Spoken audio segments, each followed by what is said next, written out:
ये वाक्य brand कैप्शनस Hisar security के एक अद्वितीय गार्ड का है, जो कि हालात का मारा उत्तरदायित्व के प्रतीक वफादारी और ईमानदारी खुली किताब की तरह अपने व्यक्तित्व का परिचय देता है।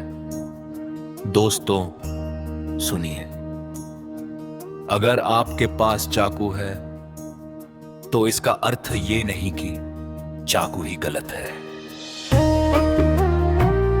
उसका सही या गलत होना हमेशा प्रयोगकर्ता पर निर्भर करता है। उपयोग करने वाला जैसा भाव रखेगा, चाकू वैसा ही परिणाम देगा। यदि उसका उपयोग औचित्य, धर्म और जिम्मेदारी के भाव से नहीं होता, तो समय पर उसकी धार भी मांजी जानी चाहिए। तेज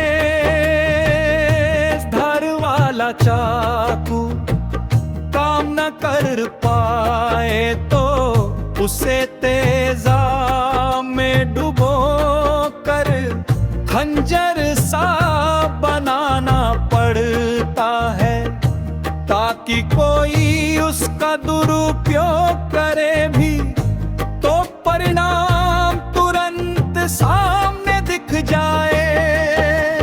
अन्यथा वह चाकू आपकी दिनचर्या से दूर हो जाएगा।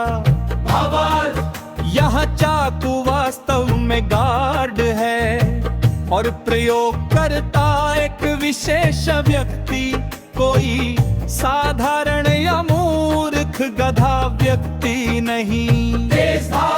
गार्ड के मनोवैज्ञानिक व्यवहार उसकी जिम्मेदारी और कर्तव्य बोध की प्रतीक है।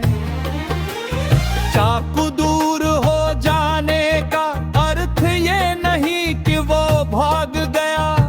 असल अर्थ ये है आप उसे अपने व्यक्तित्व में कितना सहज पाए, क्योंकि हर चाकू की अपनी अनोखी विशेषता होती है। वह रक्षक भी बन सकता है और भक्षक भी, क्योंकि चाकू की जीवन यात्रा भी अद्भुत होती है।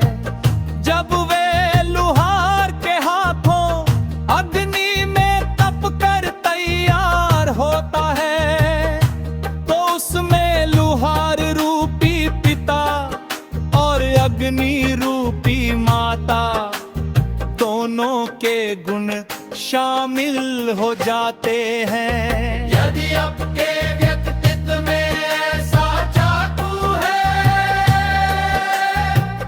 तो उसे संभाल कर रखें। बार बार नए चाकू लाने की आदत आपकी पर्सनैलिटी का परिचय नहीं, बल्कि थोड़े वर्षों की सीख से भागने जैसा है। मैनेजर होकर नए नए चाकू ढूंढना शोभा नहीं देता महाशय जी। लोग चाहे आपको शनि सर कहें, मैं तो आपको महाशय जी कहता था। पर गधों की विकृतियों से आपकी पर्सनैलिटी कहीं गिर ना जाए, इसीलिए आपकी दूरी भी एक उचित निर्णय थी। महाशय शब्द का असली अर्थ महाशयार्ग आशय अर्थ, जिसके विचार महान हो वो महाशय कहलाता है। शनि सर शब्द का हास्य व्यंग, शनि का नृत्य और सर शब्द व्यक्तिगत बोल चाल का प्रयोग है। इसका गहरा अर्थ बताऊं तो शायद आप